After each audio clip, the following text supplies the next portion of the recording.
আজ সন্ধ্যাবেলায় আমাদের একটি হলুদের প্রোগ্রাম আছে, আর এর জন্য আমি এখানে আমার একটা হলুদ শাড়ি নামিয়ে নিয়েছি।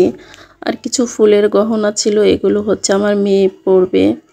যাই হোক, এরপর হচ্ছে রেডি হয়ে গেলাম। রেডি হয়ে একটু পিকচার তুলে নিচ্ছিলাম মিররের সামনে, আর একটু ভিডিও করে নিচ্ছিলাম। আর এরপরই আমরা হচ্ছে বের হয়ে যাব বিয়েবাড়ির উদ্দেশ্যে। আর হলুদের প্রোগ্রাম তো রাতেই হয়, এই জন্য সন্ধ্যার পরের এটা দৃশ্য। আর এটা ছিল হচ্ছে পরের দিন সকালে হলুদের প্রোগ্রামে যাওয়ার পর হচ্ছে আর কোনো ফুটেজ নেওয়া হয়নি। আর পরের দিন সকালবেলা উঠেই দেখেন ওয়েদারটা এত মেঘলা ছিল, মনে হচ্ছে এখনই বৃষ্টি আসবে।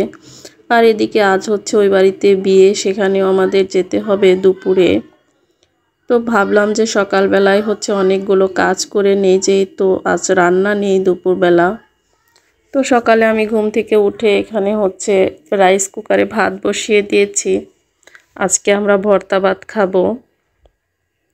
আর বাসার অনেক কাজ করব, সেই সিদ্ধান্ত নিয়েই সকাল থেকে নেমেছি। তো এইখানে আমি প্রথমেই হচ্ছে চুলাটা পরিষ্কার করে নিচ্ছিলাম। এখানে রাতের বেলায় হচ্ছে চুলাগুলো সবসময় পরিষ্কার করে রাখা হয়। আর এখন যেহেতু শীতকাল, অনেক মাঝে মাঝে যে কাজ করতে ইচ্ছে করে না। তো সকালবেলায় আমি আজ এই চুলা পরিষ্কার করে নিলাম। আর এরপর কিচেনটাও একটু গোছগাছ করে নিচ্ছিলাম। এই তো আমি কিচেনের প্রায় অনেক কাজ করে ফেলেছি।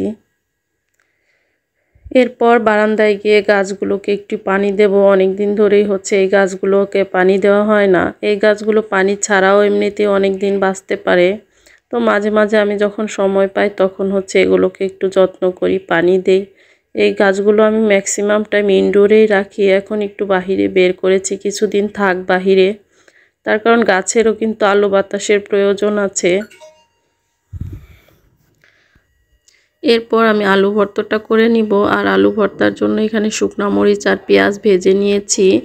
আর আলুটাও আমি একটু ভেজে নিয়েছি, কিন্তু আমি এটাকে হাত দিয়ে ম্যাশড করতে পারছিলাম না, হাতে অনেক গরম লাগছিল। এরপর আমি একটা চামিচ নিয়ে নিয়েছি, আর চামিচ দিয়ে খুব ভালো করে ম্যাশড করে নিয়েছি।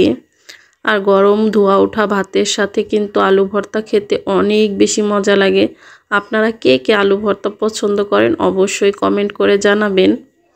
আর এরপর মেয়ের যেহেতু ক্ষুধা লেগে গেছে, এর জন্য আমি আলু ভর্তাটা তাড়াতাড়ি করে ওকে হচ্ছে ভাতটা দিয়ে দিলাম। আর এরপর আমরাও খেয়ে নিলাম। আর খাওয়া দাওয়া শেষ করে আমরা আজ একটু ছাদে ঘুরতে যাব।